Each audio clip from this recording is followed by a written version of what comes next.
Nandana Braja Jana Ranjana Sudanandana Braja Jana Ranjana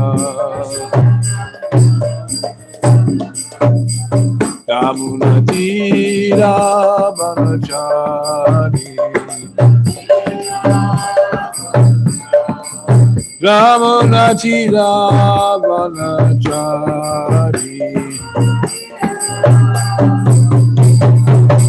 Jai Radha Madhava Kunja Bihari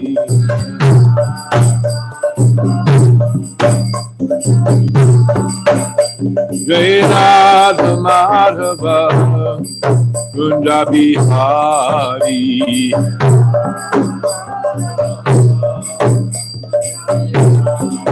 Jaya Radha Madhava Kunja Bihari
Hare Krishna.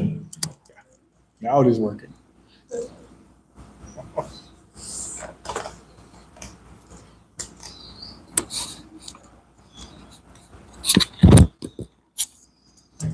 Om Jnana Timidandasya Vinanjana Salakaya Chakshurmilitam Jena Tasmai Sri Gurave Namaha Sri Chaitanya Manobhishtam Stapitam Jena Bhutale Sayam Rupagada Mayam Dati Swapadantikam Vandeham Sri Guru Sri Juta Padakamalam Sri Guru Vaishnavam Sri Rupam Sagrajatam Sahagara Raghunatam Vitantam Sajivam Sadvaitam Savadutam Parijama Sahitam Krishna Chaitanya Devam Sri Radha Krishna Padam Sahagara Lalita Sri Vishakanditam He Krishna Karuna Sindhu Dinabando Jagatpate Gopesha Gopika Kanta Radha Kanta Namostute Sattva Kanchana Gaurangi Radhe Vrindavaneshwari Vrishabhanusute Devi Pranamami Hari Priye Vanchakapa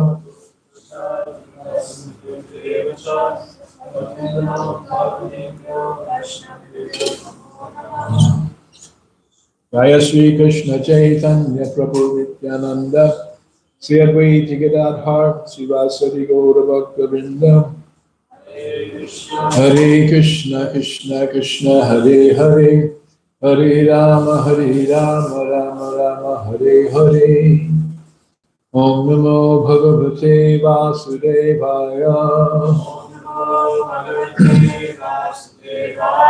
Om Namo Bhagavate Vasudevaya Om Namo Bhagavate Vasudevaya Narayanam Namaskritya Naram Chaiva Narottamam Devim Saraswatim Vyasam Todayam Udiraye Nasta Presho Bhadreshu Nityam Bhagavat Shevaya Bhagavatam Shloke Bhakti Bhagavati Naistaki. Today, Thursday, June 27th, 2024. Reading from Srimad Bhagavatam, Canto 4, Creation of the Fourth Order. Chapter number 23, Maharaj Prithu's Going Back Home. That has a nice ring to it. And today we're going to be taking a look at text 6 and 7, which kind of go together.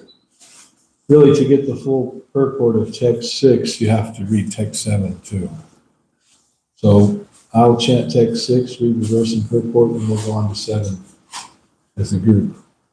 Grishme panchatapa dhiro varshash asuras varshav swasa vasan munihi akanta magna shishire udake standhile seyaha. Following the principles of forest living and the footsteps of the great sages and munis, Prithu Maharaj accepted 5 kinds of heating processes during the summer season, exposed himself to torrents of rain in the rainy season, and in winter stood in water up to his neck. He also used to simply lie down on the floor to sleep. That's the forest floor, not the floor of a house. Purport by His Divine Grace, Srila Prabhupada. These are some of the austerities executed by the jnanis and the yogis who cannot accept the process of bhakti yoga. They must undergo such severe types of austerity in order to become purified from material contamination. Panchatapaha refers to 5 kinds of heating processes. One is enjoined to sit within a circle of fire, with flames blazing from 4 sides and the sun blazing directly overhead. This is one kind of panchatapa recommended for austerity. Similarly, in the rainy season, one is enjoined to expose himself to torrents of rain, and in winter to sit in cold water up to the neck. As far as bedding is concerned, the ascetic should be content with simply lying on the floor. The purpose for undergoing such severe austerities is to become a devotee of the Supreme Personality of Godhead, Krishna, as explained in the next verse. So, show of hands, who would like to perform these type of austerities? No, you wouldn't. I already have. I was born in the day, but it wasn't yesterday. All right, on to text number 7, which is a real nectar verse with a real fantastic purport. Titikshurayata bhagdanta urdvareta jitanilaha arirada daishu krishnam acharat tapa uttamam titikshurayata bhagdanta urdvareta jitanilaha aviradaishu krishnam acharat tapa uttamam titikshurayata bhagdanta urdvareta jitanilaha aviradaishu krishnam acharat tapa uttamam titikshurayata bhagdanta urdvareta jitanilaha Aviradaishu Krishna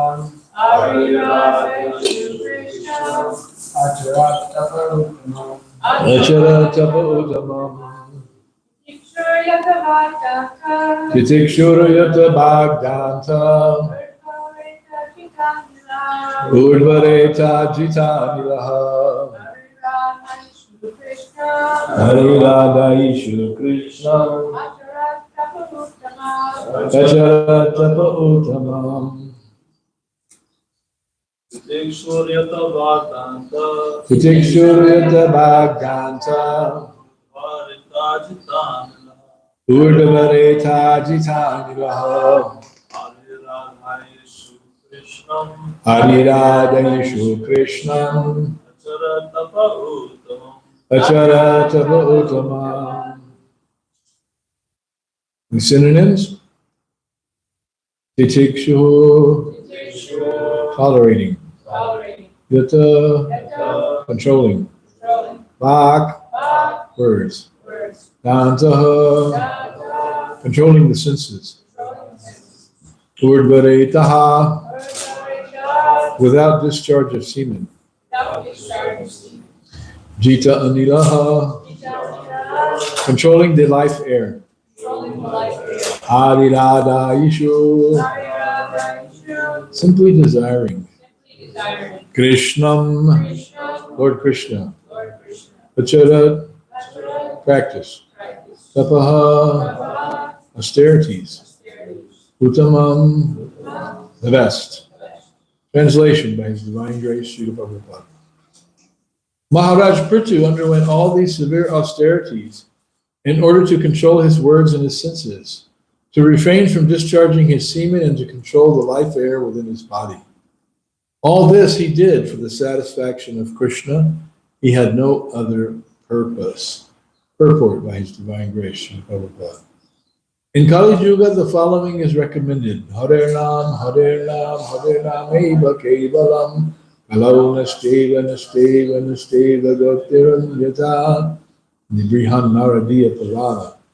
In order to be recognized by Krishna, the Supreme Personality of Godhead, one should chant the holy name of the Lord continuously, 24 hours a day.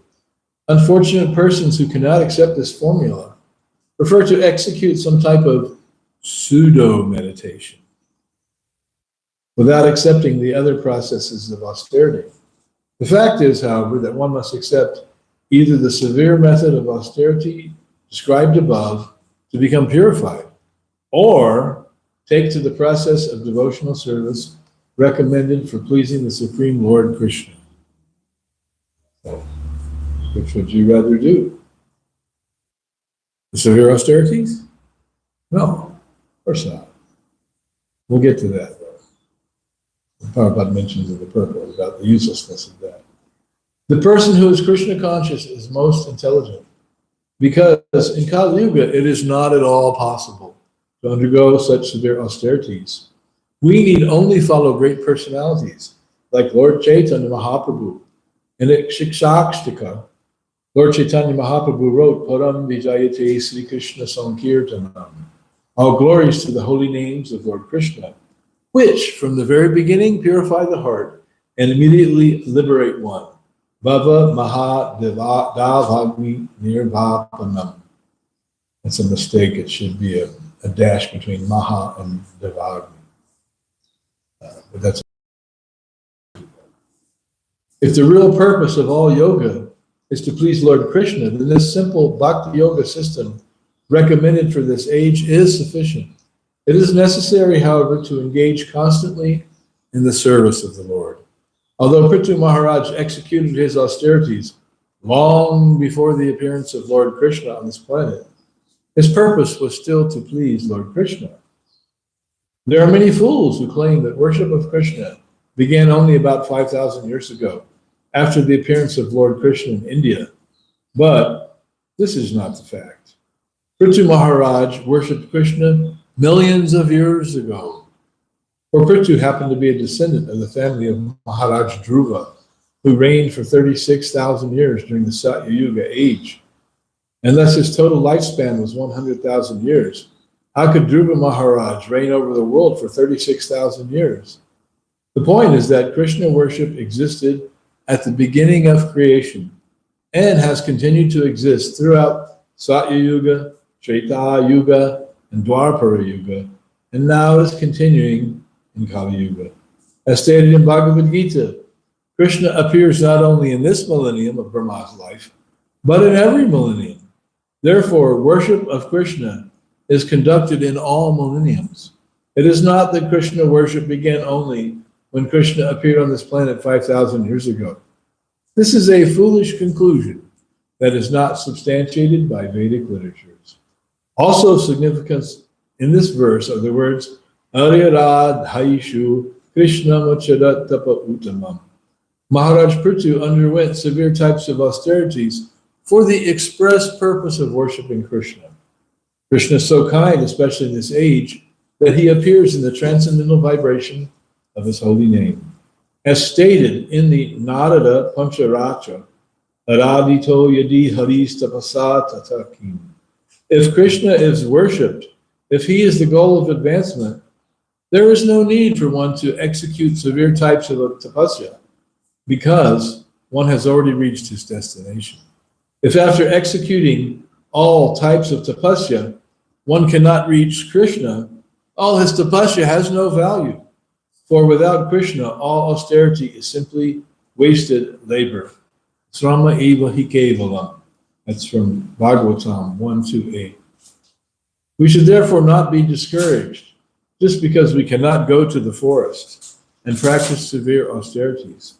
Our life is so short that we must strictly adhere to the principles laid down by the Vaishnava Acharyas and peacefully execute Krishna consciousness. There is no need to become despondent. Narottam Das Thakur recommends Ananda Bolo Hari Bhaja Vrindavan Sri Guru Vaishnava Pada Vajayama. For a transcendental blissful life, chant the Hare Krishna mantra. Come worship the holy place of Vrindavan, and always engage in the service of the Lord, of the spiritual master, and of the Vaishnavas. This Krishna consciousness movement is therefore very safe and easy. We have only to execute the order of the Lord and fully surrender unto him. We have only to execute the order of the spiritual master, preach Krishna consciousness, and follow in the path of the Vaishnavas. The spiritual master represents both Lord Krishna and the Vaishnavas. Therefore, by following the instructions of the spiritual master and by chanting Hare Krishna, everything will be all right. What a conclusion. What a conclusion. Fabulous purport. Titikshurjatabagdhanta Udvareta Jitanilaha Hariradhaishu Krishna Machadat Tapa Uttamani. So, Prabhupada refers to this verse that's from the Narada Pancharatra, which is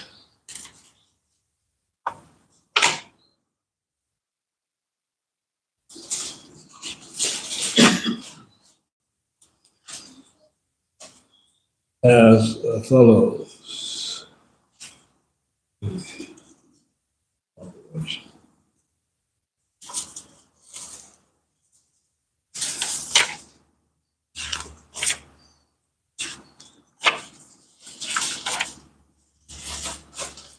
It's stated as follows. Aradito yada haris tapasa tatakim. Aradito yadi haris tapasa tatakim. Anta bahir yadi haris tapasa tatakim. Nantar bahir yadi haris tapasa tatakim. If one is worshipping Lord Hari, what is the use of performing extraneous penances? And if one is not worshipping Lord Hari, no such penances will save one. If one can understand that Lord Hari is all-pervading within and without, what is the need of performing penances? And if one is not able to understand that Hari is all-pervading, all his penances are useless. So we begin to get the idea for some young people.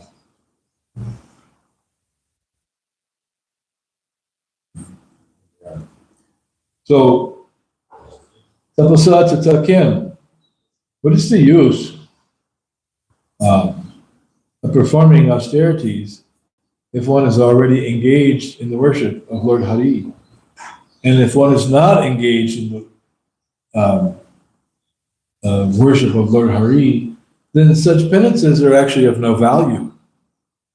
And if you can understand that the Lord, he is all-pervading, he is within and without, then why should you perform penances?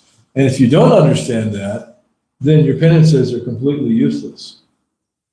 So it appears from this verse that, and instructed by Narada Muni, that performing penances is not the goal, but the real goal is worshiping Krishna. And if one is doing that, then what is the value of these penances? Now we may ask, okay, that's fine, but what about Maharaj Prithu? Well, Maharaj Prithu was not a resident of Kali Yuga. He was living in a different time. And he was already a great devotee, but just to follow the ways of the great sadhus and the ascetics, he performed severe penances and austerities, as mentioned in text number 6, where he would, in the wintertime, sit in water up to his neck. That's cold. Not recommended to try it. In the summer, build a blazing fire around in a circle and sit in the center. And so one is surrounded by the fire and the sun is overhead. So that's one subjecting oneself to that severe penance. Or in the rainy season, sitting out in the rain, like we had that big rain the other day where it rained 2 inches in 1 hour. Imagine sitting out in that rain with no covering and letting the rain just come down on one's head. Or if that's not enough, one could sit under this gutter here in the corner, the gutter to nowhere. It's like they had a thing in Congress where they passed, the representatives from the state of Alaska got some legislation written in that would give them all this money for this bridge. But it was called the Bridge to Nowhere. It's just the money was just, what do they call it, pork something? There's a term for when the representatives from a certain district get all this money for projects in their district. And I forget the term for it. Pork, you know what I'm talking about? Pork something, like unnecessary money just for, to satisfy a certain representative. They write it in the bill and it's the taxpayer money. Anyway, they have this bridge that doesn't go anywhere. They never finished it. It's the bridge to nowhere. So we have the gutter to nowhere here outside of our building that we need to work out so the water doesn't just get poured down there. Otherwise, we could leave it like that, and someone who wants to perform severe austerities and penances can sit underneath the gutter the next big monsoon rain.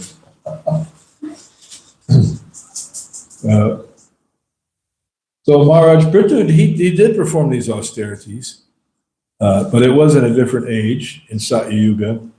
And his goal in performing such severe austerities and penances was what?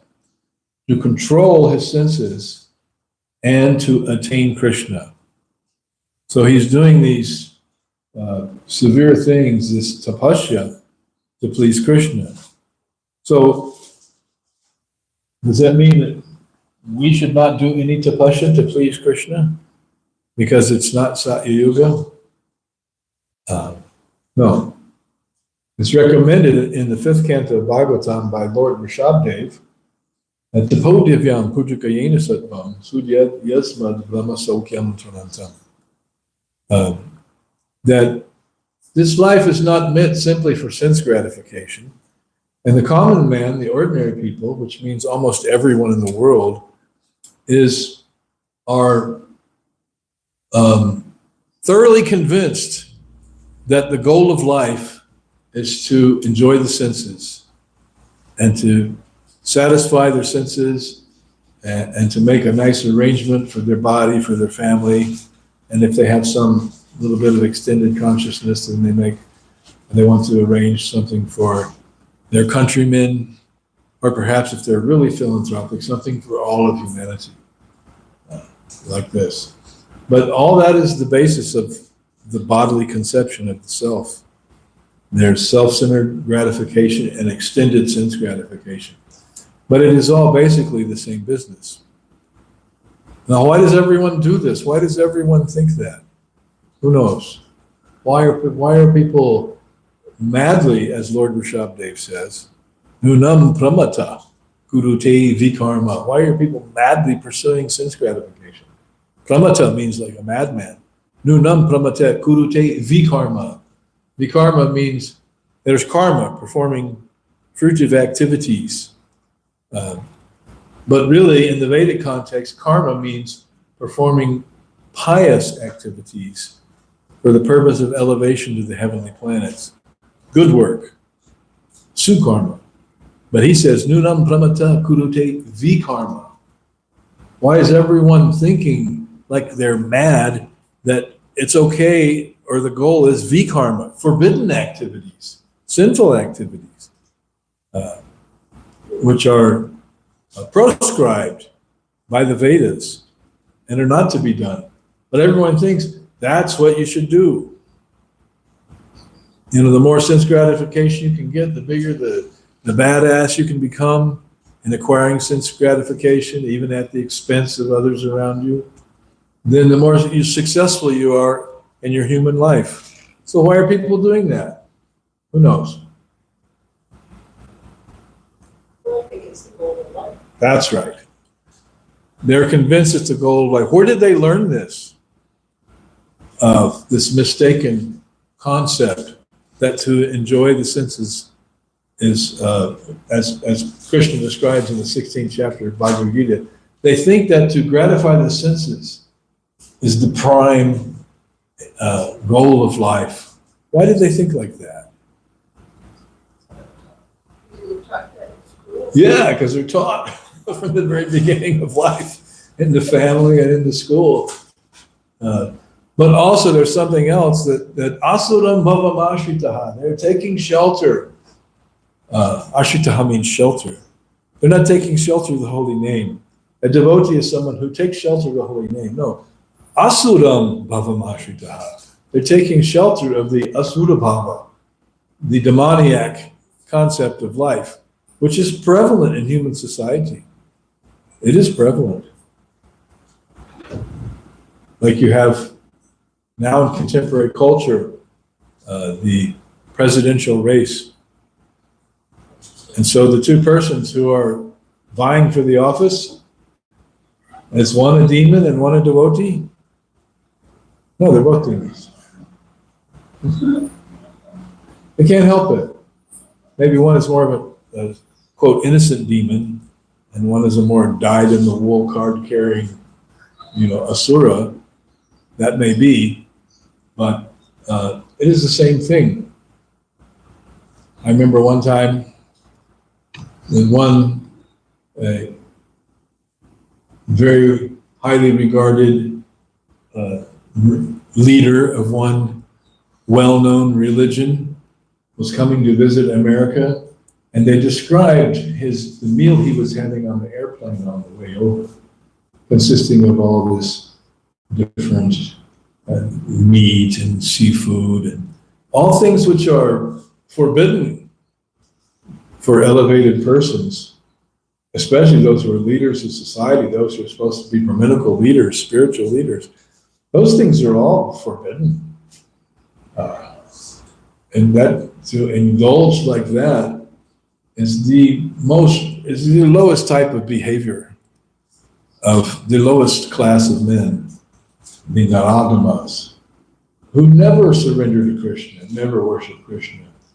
And although that person may be a great religious leader, actually they're simply practicing irreligion as they have been taught from their childhood by the demoniac leaders. So the demons have their religion too. But what is the religion of the demoniac class of people? Sense gratification. That is their real religion. All explained very nicely in Bhagavad Gita. They think the prime necessity of life is to gratify the senses up until the very last moment of life, and to make all arrangements for that. So,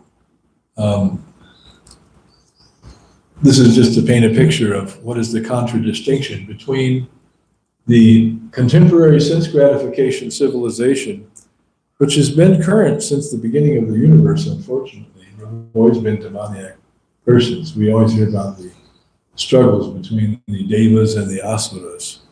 And the devas are devotees of Krishna, and the asuras are the non-devotees.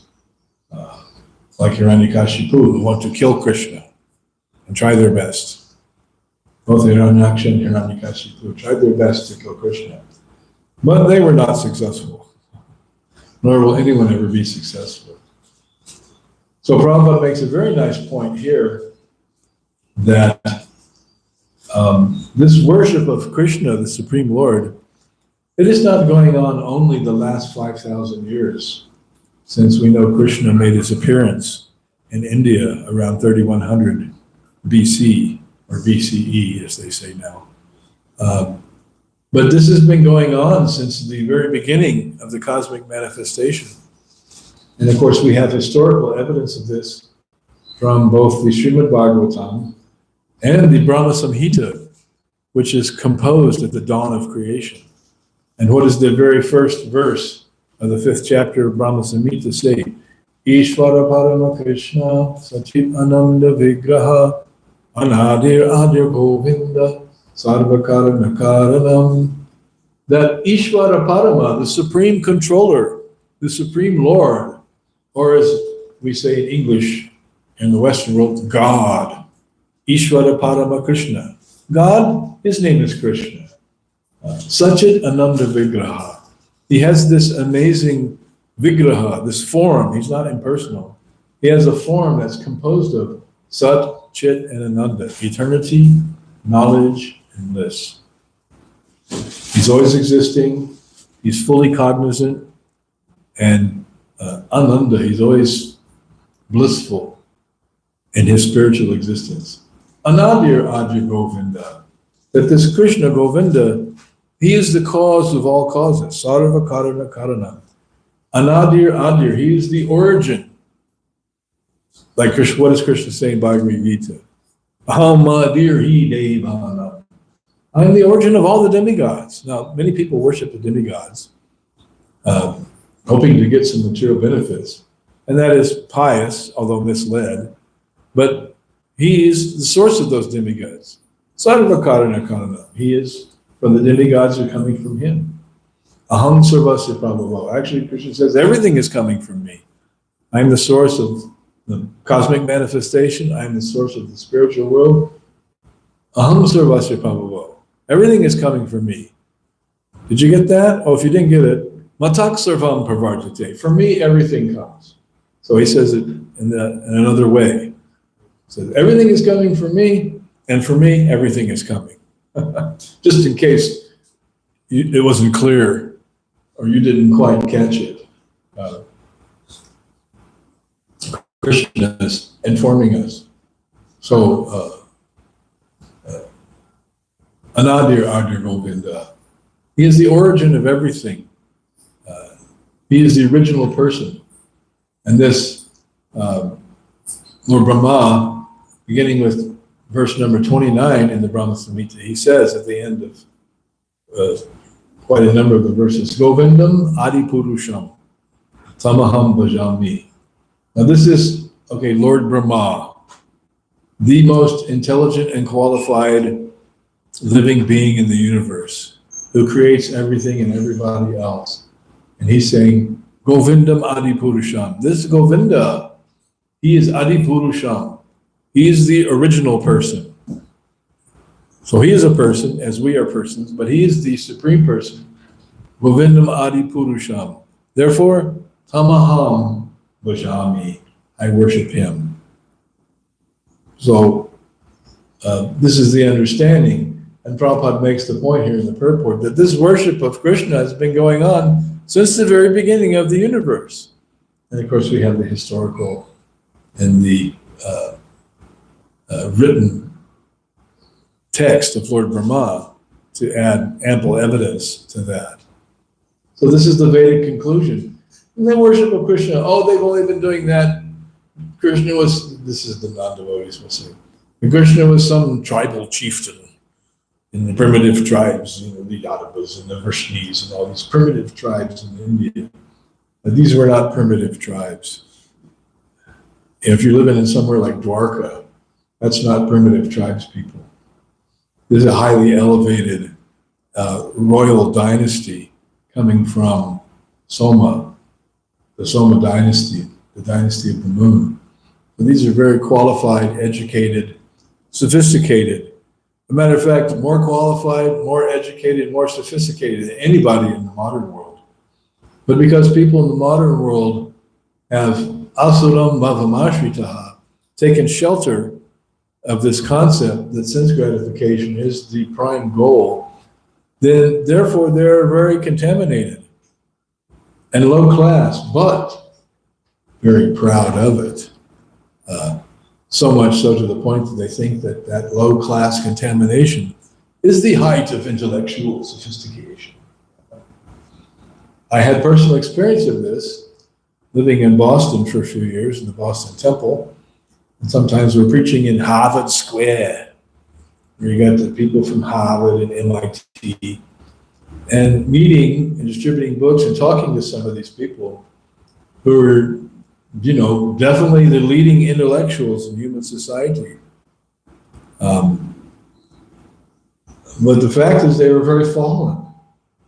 And their personal qualities, thank you very much, and their personal behavior, almost always resplendent with intoxication, meat eating, gambling, and illicit sex is like number one. That's the number one thing. Whether it be hetero or homo, it almost didn't matter. So these are the leading shreshtas, the leaders of human society. Yad yad acharati shreshtas tad tadeva taro janaha. Krishna says in Bhagavad Gita that whatever the shreshtas, the leaders, the outstanding, supposed to be people in human society do, then the common men follow. So if the great leaders are all eating meat, taking intoxication, having illicit sex, doing some gambling, gambling has become really big now. You have online sports betting, and it's become very big, bigger than it ever was. I mean, Atlantic City and Las Vegas were there for a long time, but now it's like anyone with a computer, what to speak of all the Indian nation casinos. The stock market. Yes, that is also a form of gambling.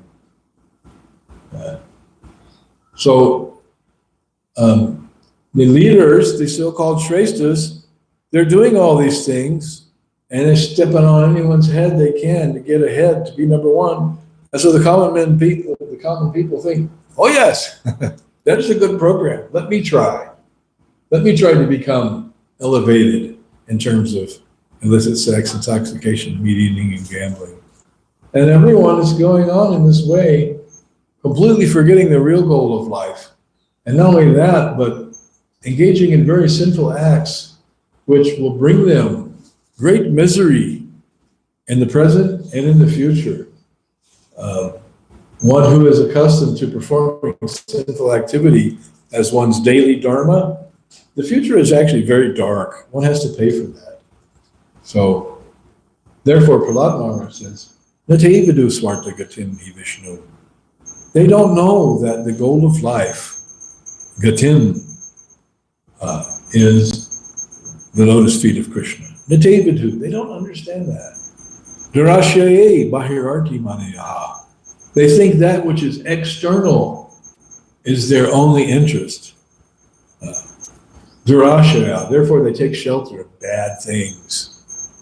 Yata adantaya rupaniya manas te pisha tantram ududamni badha.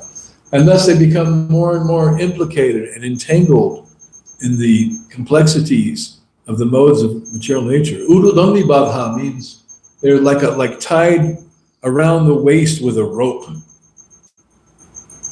They're bound up by these cords of fruitive activities. When I was first coming to Krishna consciousness, my older brother began coming to the temple with me, and he had read some Eastern philosophy and he could understand something of this philosophy, although he couldn't really practice it, as it turned out. He was even vegetarian for a while, not anymore. Matter of fact, he recently told me within the last year, I need to eat more meat. So, see how covered by Maya he's become. But he had a dream due to the potency of associating with going to the temple, hearing kirtan, taking prasadam. He had a dream how he was all sewn up by these threads through the different parts of his body, and he was completely entangled and he couldn't move. He was bound up, urudhumni badha, by the modes of material nature, which are like strong ropes. So he actually had some realization of his position, but due to his practice of deliberately not following any of the regular principles with as much enthusiasm as possible, then what little glimmer of Krishna consciousness came into his life quickly disappeared.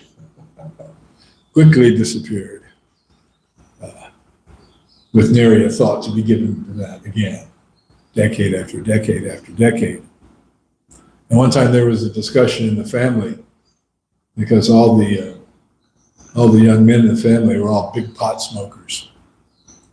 And so one of them said, this was to my stepfather, who himself was not a liberated soul or advanced in knowledge. He said, well, I've been smoking pot for years, they said to him, and nothing bad happened to me. I haven't changed at all. He said, yes, I noticed you haven't changed one bit. You haven't made way with your life at all. You've remained in the modes, down at the bottom. You haven't climbed up at all. Yeah, we noticed. You haven't changed at all. So that practice of intoxication keeps one far down in the modes, held back from one's consciousness expanding spiritually and even materially. Yeah, we noticed.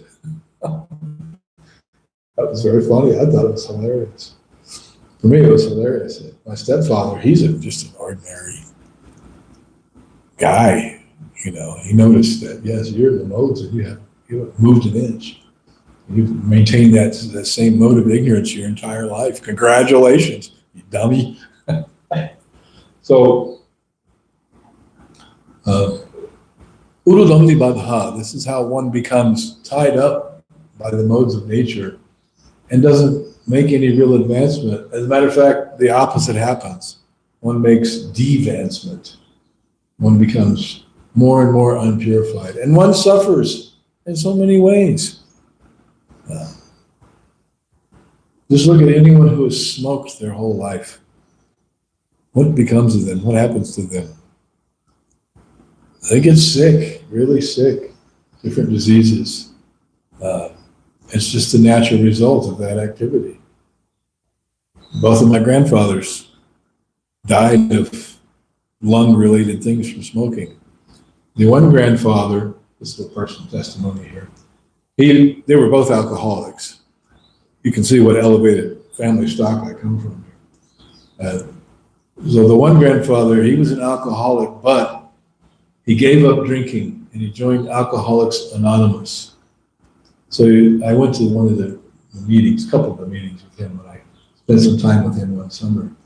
And in the meeting, you have these people and they're just drunkards, but they've given it up. And so what do? They smoke cigarettes till they die, which kills them.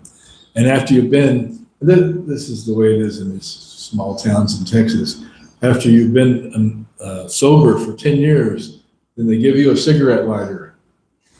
Those metal cigarette lighters that says on it, 10 years. So you get your reward, you get your 10-year cigarette lighter. Wow, that means you were able to smoke for 10 years and not die. So they're all taking shelter of these things. But then the next generation, my parents' generation, they actually all gave up smoking and drinking. Even my father would become somewhat of an alcoholic. He would come home and drink every night. He gave that up. He gave up smoking. And then he had come to the temple a couple times in Atlanta with his wife, my stepmother, and they'd taken prasadam. And the Atlanta temple restaurant was in the basement, and it wasn't really that nice. It wasn't nice like Govinda's hair is so nice and beautiful. It wasn't like that. But still the prasadam was nice. Had some Bengali cooks. And they loved the prasadam. And then he was telling me how he had this realization, if you just eat you eat some rice and some vegetables, you become fully satisfied. No, that's what I've been doing for decades. I'm glad you finally came around. He says, yeah. And then he ultimately came around. He said, I think all these Western religions, they're all hypocrites. They're all false. They're not following or doing anything. He said, I think the real religion is like the Eastern religion. It's like Hare Krishna. That's the real religion. When he said that, I was completely shocked. It was such a turnaround for him. I was amazed. Actually, we were riding in the car, and I almost fell out of the car, literally. Almost I grabbed the door handle. Oh. So even ordinary people who are not very clean or very learned or very spiritually inclined, by the influence of Krishna consciousness, they can come to appreciate on some level or another the benefit of Krishna consciousness. What to speak of someone who takes to devotional service and makes it their life and soul. So Prithu Maharaj is performing these austerities, but he's doing it to please Krishna. Does that mean that we should perform these austerities to please Krishna? No, Prabhupada indicates, no, if you want to please Krishna, you just chant Hare Krishna 24 hours a day. It's a rather demanding task, but at least 16 rounds. And he quotes Narottam Das Thakur from the song that we sang last week, the Nam Sankirtan song. Where is it? It's in here.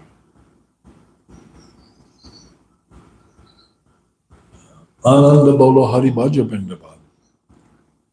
Sri Guru Vaishnava Pada Maji Yama. Ananda Bolo Hari. Just chant the holy names of the Lord and you'll experience great bliss. Bhaja Vrindavan. Worship Vrindavan. He says, come and worship Vrindavan. That's why he built the Krishna Balaram temple in Vrindavan. So Westerners could come. Sri Guru Vaishnava Pade Majai Yamana.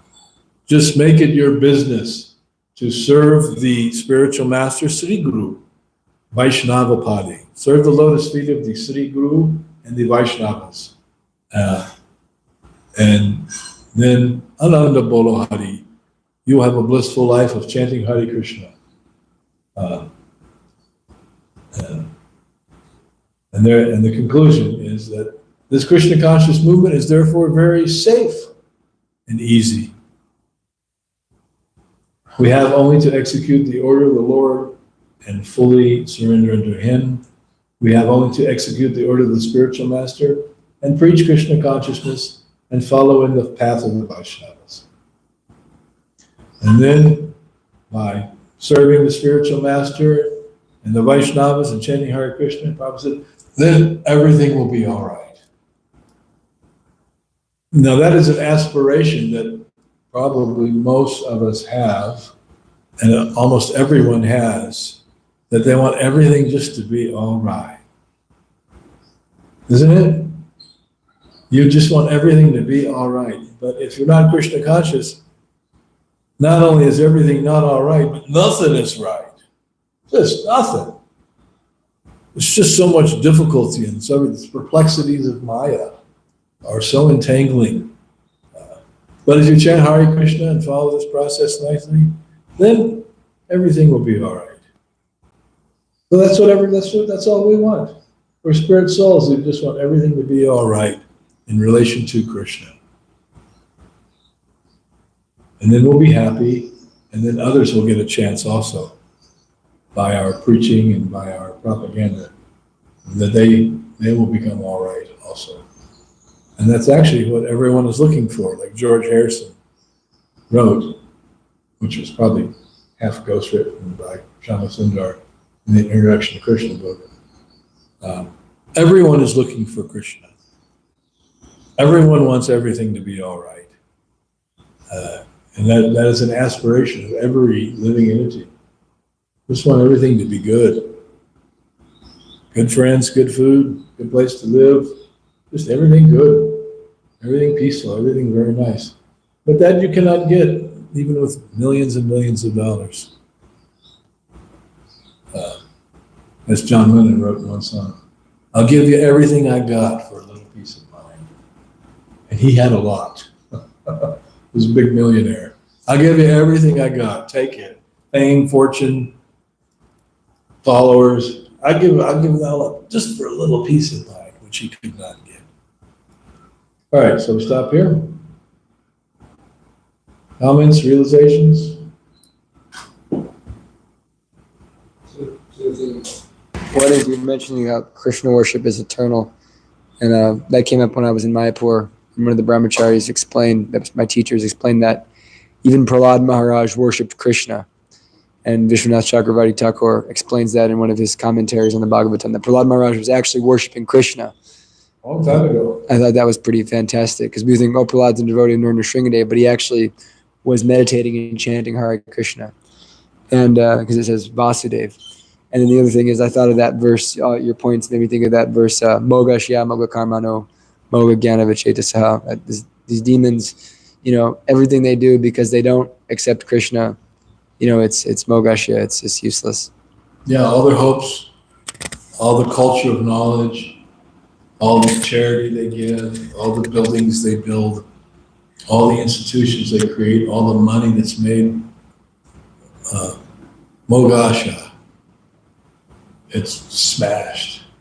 It all comes to naught. All hopes are dashed on the rocks of Maya. You have to accept that. And sometimes people struggle. They try to come to Krishna consciousness, but they can't accept it. Without Krishna consciousness, everything is bogus. They can't accept that. They don't understand. They're not reading Bhagavad Gita properly. Mogasha Moga Karmana. Moga Jnana Vichetasaha, all the culture of knowledge, all the good works, everything that decent people even are trying to do because they're the Tevadu Swarta Gatindi Vishnu. They don't understand the goal is the lotus feet of the Lord. And therefore all their endeavors are just useless. That's Prabhupada quotes here. Shrama eva hi kevalam. Whatever, that's from the Bhagavatam. Whatever you do that's not for devotional service, that doesn't attract Krishna or attract you to Krishna in your life, Shrama eva hi kevalam. It's just a waste of time. Like what Narada Muni is saying in the Narada Mantra. What's the use of all penances and austerities? But you could also say, what's the use of all working in riches and achievement in this world, including culture, literature, art, poetry, science, all these wonderful things that are manifest in human society. Without Krishna consciousness, then it's a waste of time. This is the Vedic conclusion. We're not making this up. The Prabhupada said, don't worry, there's no need to be don't be despondent. There's no need for despondency. Just chant the holy names of the Lord and you'll get full realization of your eternal nature. You'll please Krishna and you'll make advancement. And you'll be happy. And everything will be all right. That's the way to go. That's the only hope. Without that, Drama Eva Kevalam, just spinning the wheels. Anyone else? Yes. Chris. When you're talking about the Harvard and MIT people, and it was an eye-opener meeting yeah. these people and talking to them. And when you're talking about the gambling, it made me think immediately, because they're all very wealthy, where do they put their extra money? In the stock market, which is a huge gambling operation. And then it also makes me think, I've been talking to people recently who are, either devotees or close to devotees, and they don't really realize when they're speculating, when they're gambling. So the game that's played, some of those MIT and Harvard people, they're at the top of the game. They're like the casino owners. And so they've got the game rigged And when they propose to other people, oh, come and play this game, come and gamble at my casino, the people who they're soliciting don't realize the game's rigged, and so they're falling for the trick, and this is like how Maya's work. This is one way Maya's work. Yeah, Maya's got the game rigged. Yes. The whole game of sense gratification. And It's so rigged so that you suffer and you lose. yeah, there's winners and losers. But this has to do with the honesty part of, the regulative principle about no gambling is related to honesty. So some of the people are tricking the other people. Some people are liars and some people are being victimized by that. Yeah, And they don't even know, they don't realize. Prabhupada calls that a society of cheaters and the cheated. Yeah. Actually, it was Srila Bhakti Siddhanta that preached that. It's simply the cheaters and the cheated. Okay, now Lita. You were talking about your brother and how he hasn't changed a bit. And the same thing happened with, my high school sweetheart. And I talked to him recently for the first time in probably 20, 30 years maybe. And he hasn't changed a bit. In fact, he's way worse than he was when he was, like 15 years old. He didn't evolve, he devolved. Yeah. And then he knew what I'm doing, that I'm, practicing a spiritual path and all this stuff. And he had just recently had his little sister die because they both have this disease that their body is just like turning everything into cancer. Both of them have this. And she just died and she was younger than him. And he has the same disease. And yet still, he said, maybe one day I'll ask you, about basically like what you should do to get right with God. And I'm thinking, well, do you think the time is now? Yeah. I mean, it was just astounding. Don't wait till it's too late. Yeah, it was astounding. Yeah. I have a story I can tell about that, one of my best friends. You can come get me out of my material life. He knew a little bit of philosophy. Said, you take the Krishna consciousness, okay, now, in 30, 40 years from now, when I'm old, you can come extract me from my material life and make me take sannyas. He died a year later in the fire. There was no chance to rescue him. Mm-hmm. His plan to put it off for later was futile. Mogasha, Moga Karma, was destroyed by the material energy, poor guy. Yeah, saved the cat from the fire and he got killed. And it was very sad. He was a very intelligent fellow. He could have become a great devotee, but he chose not to. So that's the way it goes. If you don't worship Krishna, you're going to lose in the big gamble of life. All right, so we'll stop here. Thank you all very much. Bhagavatam ki jai. That's a classic from the Dhirodatta. I was completely astounded.